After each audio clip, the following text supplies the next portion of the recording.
Y ahora nos vamos hacia otro tema importantísimo para la vida del país, que no se puede abandonar en estos momentos. Hemos escuchado muchas veces a los mandos militares hablar de la misión que tienen los militares y de la manera como esa misión se interrumpe, bien por azonadas que hacen en su contra o bien por crímenes atroces que se cometen contra los militares cuando se los expone inútilmente a la erradicación manual de cultivos ilícitos. Para tratar ese tema estamos con el señor general, excomandante de la Fuerza Aérea Colombiana, Héctor Fabio Velasco. Señor general Velasco, muy buenos días. Doctor Fernando, buen día para usted, los distinguidos miembros de su mesa de trabajo y sus colaboradores, y para su selecta audiencia. Señor general, en tiempos en los que usted era comandante de la Fuerza Aérea Colombiana se libró una batalla sin tregua contra el narcotráfico. Y no recordamos, usted puede tener otra memoria, de que ya en aquella época los militares colombianos tuvieran que ir machete en mano a tumbar matas de coca. El proceso se hacía desde el aire. La Fuerza Aérea Colombiana era vital en el bombardeo de los campamentos de los bandidos que estaban acechando la fumigación aérea, y luego venía la fumigación aérea y las extradiciones y las campañas militares contra estos bandidos que le permitieron al presidente Uribe Vélez entregar un país tranquilo, un país en paz, en el año 2010, diciendo que la culebra estaba viva, pero estaba metida en el monte. Nuestra preocupación, señor general, es si en la doctrina militar que usted conoce mejor que tantos, si en la práctica militar de Colombia a lo largo de su historia, darle machetazos a matas de coca forma parte de la misión de las gloriosas fuerzas militares de Colombia. ¿Cuál es su opinión, señor general? Desafortunadamente, en el gobierno pasado se cambió totalmente la misión del ejército y pasó a ser, después de ser el ejército más operacional de América, un ejército con una misión muy diferente y una misión ineficiente e ineficaz. Si se tiene en cuenta los esfuerzos y las víctimas que causa esa erradicación en la fuerza pública y los resultados que se logran, sabemos perfectamente que esa lucha contra el narcotráfico o contra la siembra de la coca no avanza. Una razón sencilla, nos han dicho los expertos que el 90% de esa coca que se radica se resiembra el 90%. Además, es supremamente ineficaz ese esfuerzo, ese desgaste, esas víctimas de la fuerza pública ante elementos más técnicos como la fumigación, por ejemplo.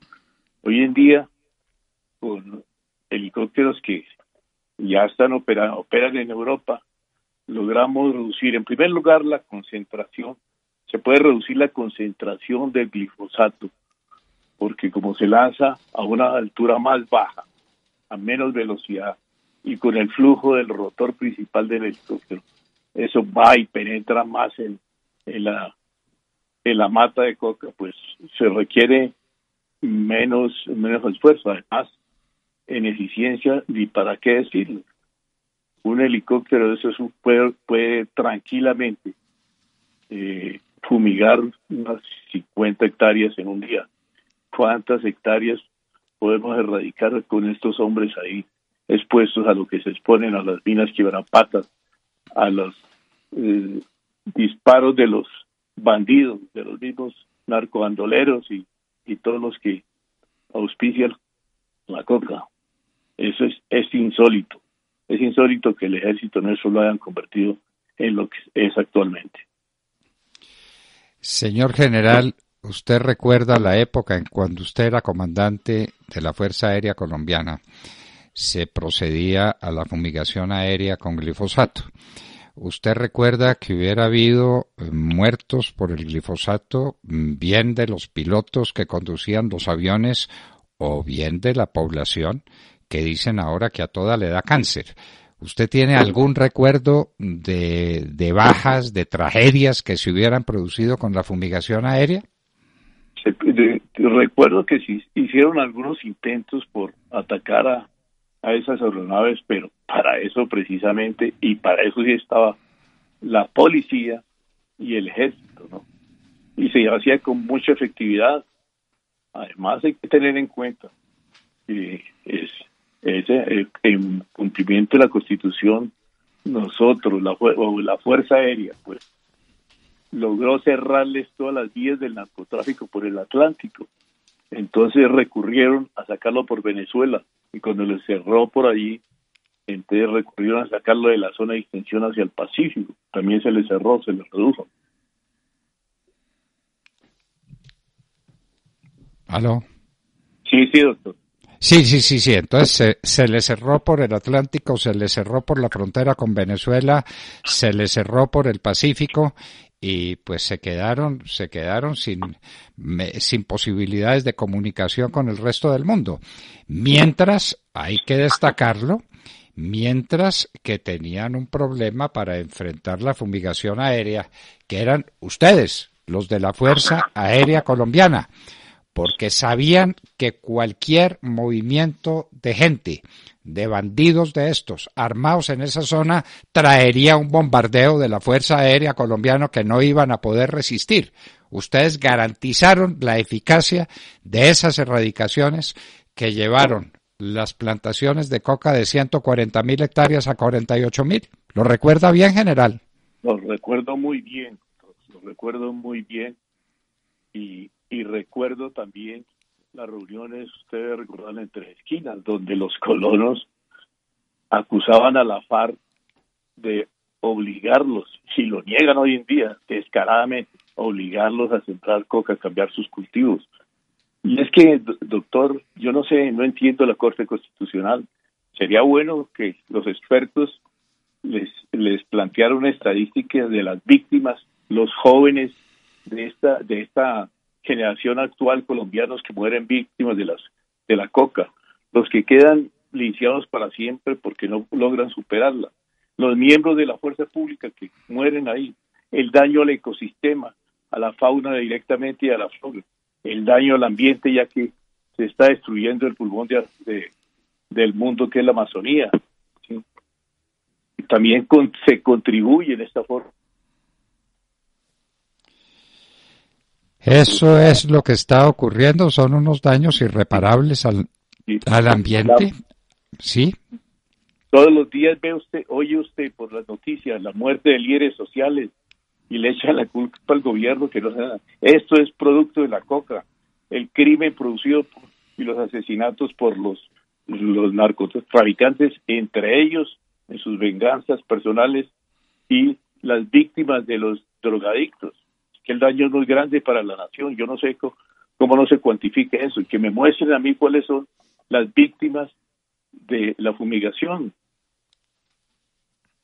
¿Cuáles son las víctimas de la fumigación? Muestren alguna.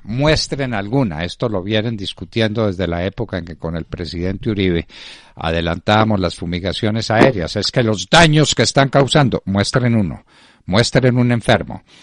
Cuando presentaban a algún enfermo, algún afectado, demostrábamos que era por el uso de los famosos precursores químicos, donde el ingeniero químico era el muchachito de 10 años de edad que estaba en la casa y le enseñaban a mezclar esos ácidos y esas cosas horrendas que hacían para fabricar la pasta de coca y para fabricar el clorhidrato de cocaína. Esa es la verdad. Otros tiempos, señor general, y un tema que es de la mayor importancia, al que si quiere le dedicamos otra sesión: el mantenimiento de las aeronaves y la manera como las aeronaves se caen y se pierden. El helicóptero que se cayó en el río Inírida, condenando a la muerte por ahogamiento a 11 miembros de las fuerzas militares de Colombia. No le pido que usted me dé un experticio técnico porque no habrá tenido los medios para hacerlo, para levantarlo. Pero ¿los helicópteros se caen así o los helicópteros los tumban? ¿Cuál es la experiencia que usted tiene? Pues hasta ahora que nosotros sepamos, en lo que llevamos en esta lucha contra el narcotráfico y contra los narcobandoleros, porque esos no son guerrilleros, ya no tienen ningún idealismo, es que la guerrilla nos logró impactar a veces y producir alguna emergencia, pero nunca nos derribaron una aeronave. Ahora es cierto que hay circunstancias en que nos pueden llevar a emergencias, que las operaciones nocturnas como la de este helicóptero son bien críticas. Es una operación a las 2, 3 de la mañana que se estaba realizando, pues no conozco en qué circunstancias se produjo el accidente, pero yo no creo que se caigan tan fácil, y menos ese helicóptero. Ese helicóptero fue hecho con planos después de la experiencia de Vietnam por el ejército, propio del ejército de Estados Unidos. Se lo ganó la Sikorsky y tiene sistema redundante, o sea que si le falla un sistema tiene el otro. A nosotros nos impactó en un asalto que hicimos en Mutatá, siendo comandante de la base de helicópteros de Melgar, del Comando Aéreo de Apoyo Táctico. Un helicóptero en Mutatá y cayó el helicóptero a tierra, porque en ese momento, le estoy hablando del año 90, era la Fuerza Aérea o la Fuerza Militar del mundo que más había volado proporcionalmente esos helicópteros. Éramos nosotros, era la Fuerza Aérea Colombiana que tenía 10 helicópteros. Estados Unidos tenía muchos y volaban solo en entrenamiento, pero en guerra real éramos nosotros. Y a partir del accidente se hizo una modificación al helicóptero para ponerle un sistema redundante, o sea, un sistema supletorio en caso de una emergencia por combustible a una línea del helicóptero. Señor General Héctor Fabio Velasco, qué honor y qué gusto hablar con usted y qué claros sus puntos de vista sobre la misión de nuestras gloriosas fuerzas militares y de nuestra aviación, que será siempre nuestro orgullo.